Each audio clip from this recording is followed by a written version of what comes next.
Buenos días, me llamo Francisco Javier Sevilla, Apodaca por mi mamá. Soy un maestro jubilado, 35 años de servicio en National City y viví aquí en San Ysidro 10 años, del 67 al 77 cuando me casé. Well, I lived in San Ysidro for 10 years, from 1967 to 1977 when I got married and moved out. San Ysidro was my stepping stone for the education, for everything that I have accomplished. Yes, my very first day at the junior high. In the house, there was a solid yellow line, and you were not supposed to cross that line. Well, not knowing the rules, I crossed the line, and I got stopped. I got stopped by a safety patrol. Turns out to be that she is Mary Jean Alem, Eugene Alem's sister, twin sister. Well, she took me. She said, "You need to go to the softball backstop and wait for me there." I said, "Okay." So I went there, and there were other two students there, Lorenzo Valadez and Gonzalo Gonzalez. Gonzalo Gonzalez later on became my compadre, and Lorenzo Valadez, my good friend. So we were there. The safety patrol comes over, and she says, "I need your name to give you a ticket." So I said, "Well, okay, my name is Pancho Villa." And she wrote Pancho Villa, and the other students that were there looked at me with puzzle. And they asked me, "Are you really Pancho Sevilla?" I said, "No, I'm not. I'm Francisco Pancho Sevilla." So I kind of tweaked my last name a little bit. Well, when I started my formal education at the 9th grade, I was placed in industrial art education classes, wood shop, metal shop, automotive, electronics, you name it. So I questioned it at my 9th grade. I told him that I needed something else. And I was told that I had to learn how to use the saw, how to use the carpenter utilities, how to paint a car. And I said, no, there's nothing wrong with it, but I want something else. So I was taking out of one of the shop classes, and I was giving typing. I was the only male in Mexico, on top of that, taking typing classes at the high school level. Yes, when I was in the 11th grade, I was taking a biology class, and I remember one incident when I received my graded test, and everything was marked in red with a big F on the corner. And my neighbor had the same paper, but he had a perfect A. So we were discussing the answers, and my answers matched his answers. So at the end of the discussion, I went to the teacher and I said, "Mrs. Bornhorst, my neighbor and I have exactly the same answers. He's got an A in his paper, but I have an F."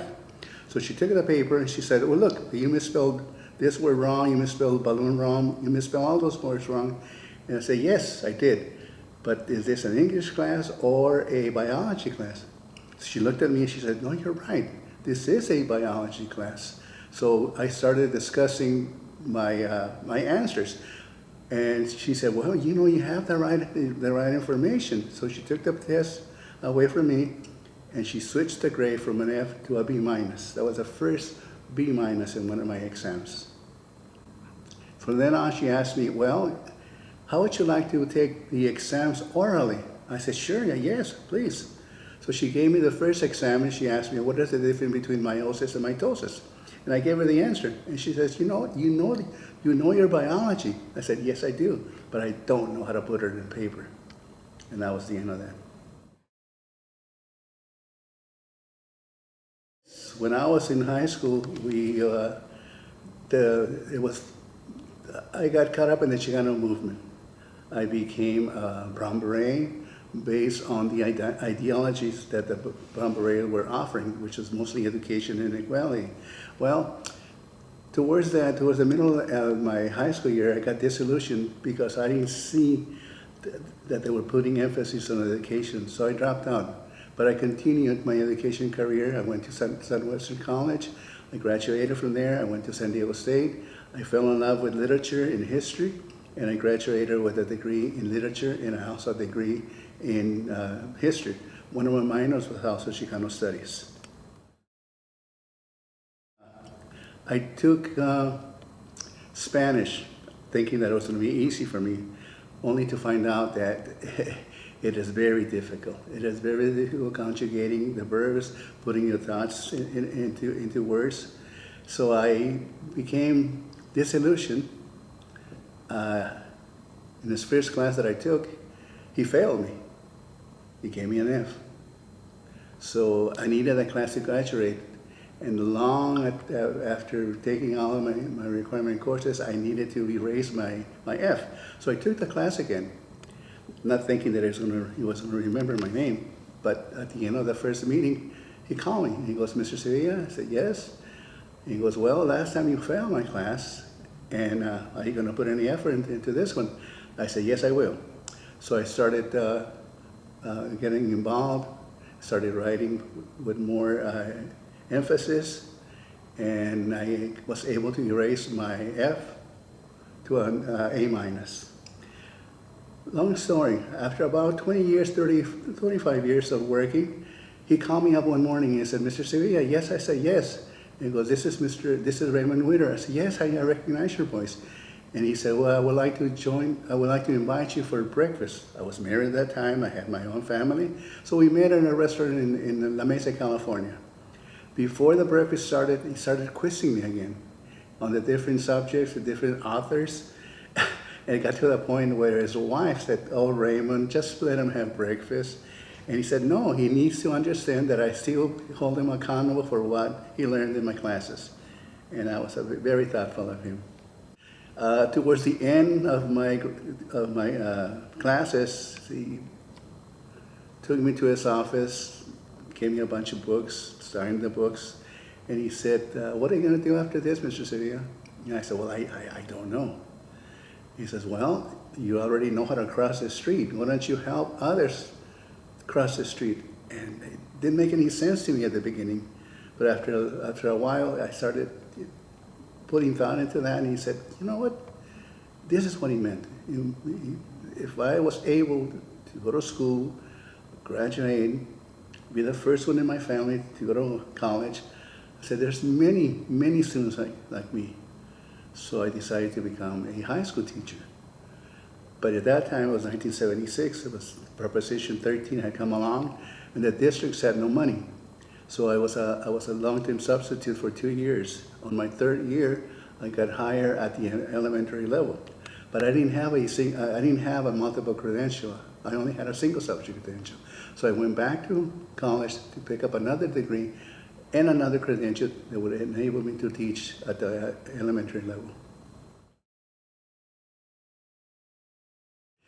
In 5th grade, I don't remember what year exactly, but it was 5th grade. I gave an assignment. I said, "How would you change your barrio where you live, your neighborhood?" I said, look around and decide what would you do.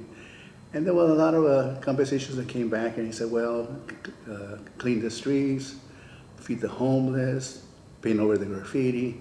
Well, one particular girl wrote, "The only way I can bring positive change to my community, it is if I become the next mayor." Excellent. At the end of that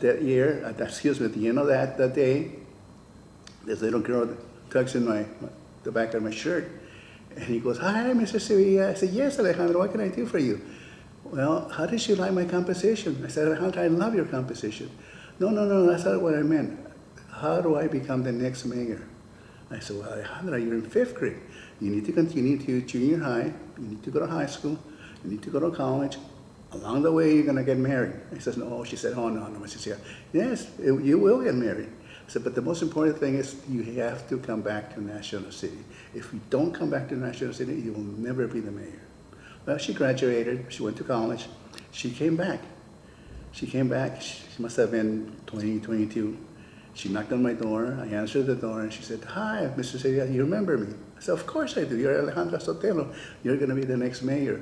She goes, "Do you remember?" "Of course I remember, Alejandra." Well, she ran for mayor, and she lost. She came back to my classroom, and she was crying and crying and crying. And she said, oh, Mr. Sevilla, I lost. Alejandra, you're too young right now.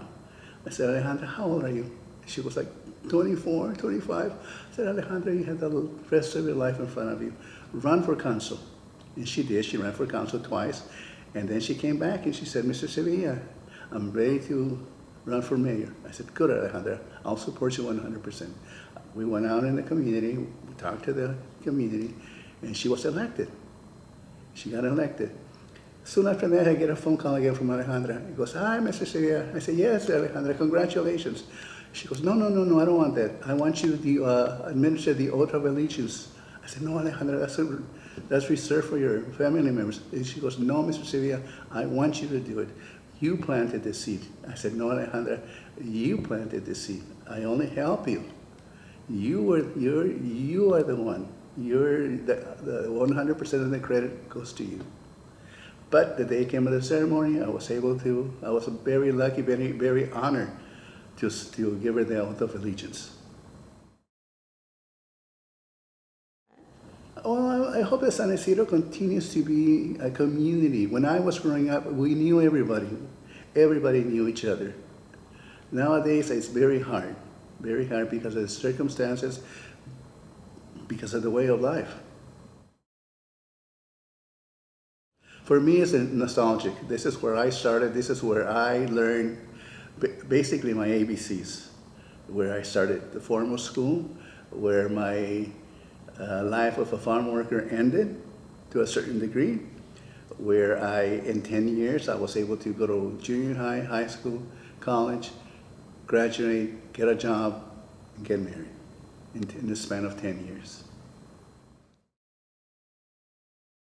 I was driving a couple of minutes ago in the streets of San Ysidro, and I could picture where my friends live. Down the street, Jose Unive. Across from this church, Victor Vega. Down the street, Lorenzo Valadez. About a block from here, Ricky Duran, Gabriel Garcia, Fidel Ruiz. So many members here.